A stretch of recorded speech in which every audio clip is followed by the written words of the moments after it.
আচ্ছা, আমার যদি একটু আরেকটু গভীরে যদি দেখি, তাহলে অবশ্যই এটা ঘটনা। আপনি যেটা বললেন সেটা ঘটনা, সেটা হচ্ছে আন্তর্জাতিক নানা রকম প্রেক্ষাপট রয়েছে, হুম দেশের মধ্যে নানা রকম প্রেক্ষাপট হুম রয়েছে, যে কারণে কোথাও দাঁড়িয়ে মানুষের মনে হচ্ছে আমাদের আমাদের সম্প্রদায়, হুম ধর্ম হুম কথাটা এই ব্যবহার করছি না, কারণ হুম আমাদের হুম ওইভাবে ঠিক। সম্প্রদায় দিয়ে ধর্ম হুম বিচার হয় না। হুম আমাদের সম্প্রদায় আক্রান্ত, হুম হুম আমাদের সম্প্রদায়ের বিরুদ্ধে এই হুম আক্রমণগুলো নামানো হচ্ছে। হুম তার ফলে আমাদেরও প্রতিরোধ করা উচিত হুম এবং আমাদেরও কট্টর হয়ে ওঠা উচিত, হুম সেক্টারিয়ান হুম হয়ে ওঠা হুম উচিত। হুম এর যে আদি উৎসটা, হুম যেটা আমরা একটু মধ্যযুগ ধরে যদি পিছিয়ে যাই, হুম হুম সেটা হচ্ছে আমাদের ওই পৌরাণিক যুগ যেটা ছিল আর হুম কি। হুম সেই সময় হুম এই আমাদের শাক্ত, বৈষ্ণব, এই যে সেক্টগুলো, হুম হুম এই সেক্টের কোনো ব্যাপারটা তো সেই পুরাণের এই গোষ্ঠীগুলো তৈরি হওয়ার আগে তো ছিল না।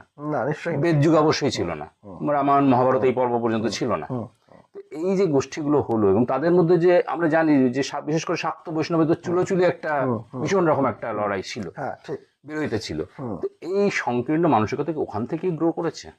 না না না, ওখান থেকে না। দেখো, সংকীর্ণ মানসিকতাটা মানুষের মধ্যেই থাকে।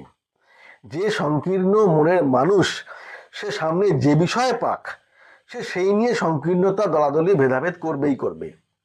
ধর্ম ছেড়ে দাও, সম্প্রদায় ছেড়ে দাও, সামান্য গান নিয়েও তো হয়, সাহিত্য নিয়েও তো হয়। রবীন্দ্রনাথ শরৎচন্দ্র নিয়ে বিরাট বড় একটা ভেদাভেদ হয়ে গেল। রবীন্দ্রসঙ্গীত, নজরুলগীতি নিয়ে, ভজন নিয়ে, আধুনিক নিয়ে, আধুনিক নিয়ে এখানের দিনে জীবনমুখী গান নিয়ে, একে অপরের মধ্যে দলাদলি, কোন্দল, সেই নিয়ে তর্কাতর্কি, এ তো হয়েই থাকে। সেই নিয়ে অনেক বড় জায়গায়, সিরিয়াস জায়গা যেতে পারে। সংকীর্ণ মানুষ যে বিষয়ে পাবে, সেই নিয়ে সংকীর্ণতা করবে। এটার জন্য সম্প্রদায় দোষী বা ধর্ম দোষী আমি তো একেবারেই মনে করি না। মানুষের অজ্ঞতা দোষী, মানুষের অশিক্ষা দোষী, মানুষের সংকীর্ণ মন দোষী, ধর্ম দোষী নয়। না, আমি বলতে চাইছি এটা, যেমন ধরুন আমাদের যদি বেদের ওই পর্যায়টা দেখি, বৈদিক হুম যুগের ওই পর্যায়টা দেখি, আমি হুম বৈদিক যুগ বলতে একবারে বেদ যুগ যেটাকে হুম বলা যেতে পারে হুম সেটা কথা বলছি। হুম হুম সেই পর্বে আমাদের যে তথাগত বুদ্ধ, হুম তিনি তো একমাত্র বুদ্ধ নন, তার আগে তো না আরো না, অনেক বুদ্ধ এটা ছিল। হুম হুম এবং ঠিক সেইভাবে জৈনও ছিল, হুম হুম মহাবীরই নন হুম একমাত্র, হুম প্রথম নন। হুম তো সেই সময় তো বেদও ছিল। হুম কিন্তু তখন বৈদিক আর বৌদ্ধদের মধ্যে হুম সেই সংঘাতের কোনো কিছু পাওয়া যায় না, বেদে তো হুম পাওয়া যায়ই হুম না। হুম বেদ ওসব নিয়ে মাথা ঘামায়নি হুম কখনো। হুম কিন্তু পরবর্তীকালে হুম যত যুগ এগিয়ে এসছে, হুম বৈদিক সংস্কৃতি ও বৈদিক ধর্ম বা হুম হুম সংস্কৃতিও ক্রমশ আস্তে আস্তে হুম যখন হুম জটিলতার মধ্যে হুম আসছে, হুম এই বৈধি ব্যাপার স্যাপারগুলো চাপিয়ে দেওয়া হচ্ছে হুম ক্রমশ, হুম হুম তখনই দেখা যাচ্ছে যে বৌদ্ধ আর বৈদিকদের মধ্যে একটা হুম দ্বন্দ্ব তৈরি হুম হচ্ছে। হুম তো আমি বলতে চাইছি সেটা হচ্ছে যে তাহলে কি মানুষের মানসিকতা দিনে দিনে দিনে দিনে আস্তে আস্তে সংকীর্ণ হতে হতে এসছে? তা তো বটেই, তা তো বটেই।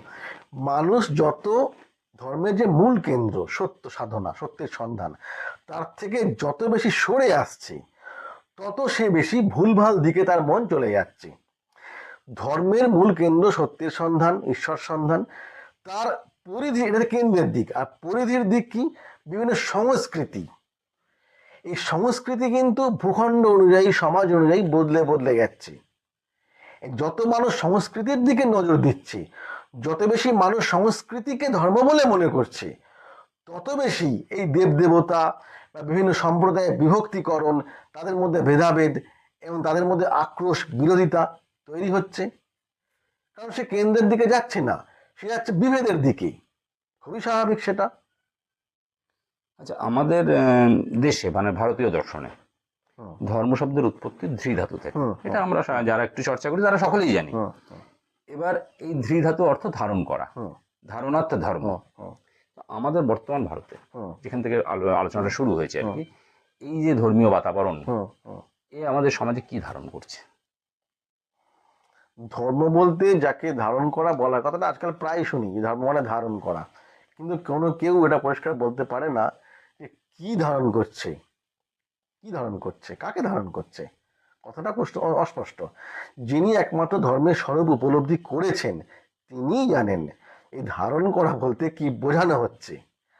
তার থেকে বরং মানুষ সহজভাবে যেটা সাধারণভাবে বলতে পারে যে ভগবান সবকিছু করাচ্ছেন, এই কথা বললেও একটা কাছাকাছি পরিষ্কার যায়। সে বুঝে বলুক বা না বুঝে বলুক। কিন্তু ধর্ম মানে ধারণ করা, এই কথা অর্থ বোঝা বা প্রকাশ করা অত সোজা ব্যাপার নয়। এটা তপস্যা করে সাধনার স্তরে পৌঁছে সেই উত্তরিত চেতনা, তুরীয় চেতনায় গিয়ে তবে বুঝতে পারা যায় যে ধারণ করা মানেটা অ্যাকচুয়ালি কি।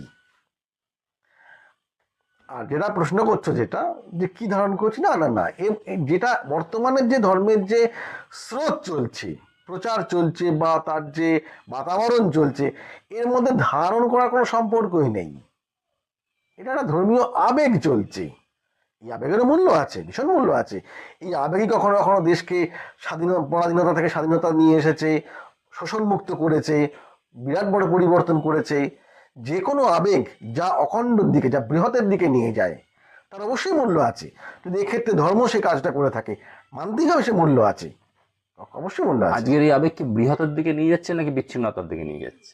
সেটা নির্ভর করছে যিনি এই আবেগকে কন্ট্রোল করছেন তার চিন্তার উপরে। স্বাধীনতা আন্দোলনের আগে বা প্রাককালে বা সেই মুহূর্তে এই ধর্মীয় আবেগকে ভীষণভাবে উৎসাহ দিয়েছিলেন স্বামী বিবেকানন্দ। তার উৎসাহটা বা তার মোটিভেশনটা যেদিকে ছিল, সেই অনুযায়ী পরবর্তীকালে বিপ্লবী আন্দোলন সেদিকে পরিচালিত হয়েছে। তার মেন মোটিভেশনটা, তার ইচ্ছেটা অনেক বৃহতের দিকে ছিল, সোশ্যাল ইঞ্জিনিয়ারিংয়ের দিকে ছিল, শোষণ মুক্তির দিকে ছিল, মানুষের অধিকার ফিরিয়ে দেওয়ার দিকে ছিল, মানুষকে দুর্বলতা মুক্তির দিকে ছিল। তাই দেশ সেটা হয়েছে। যদি তা না থাকতো তাহলে তা হতো না।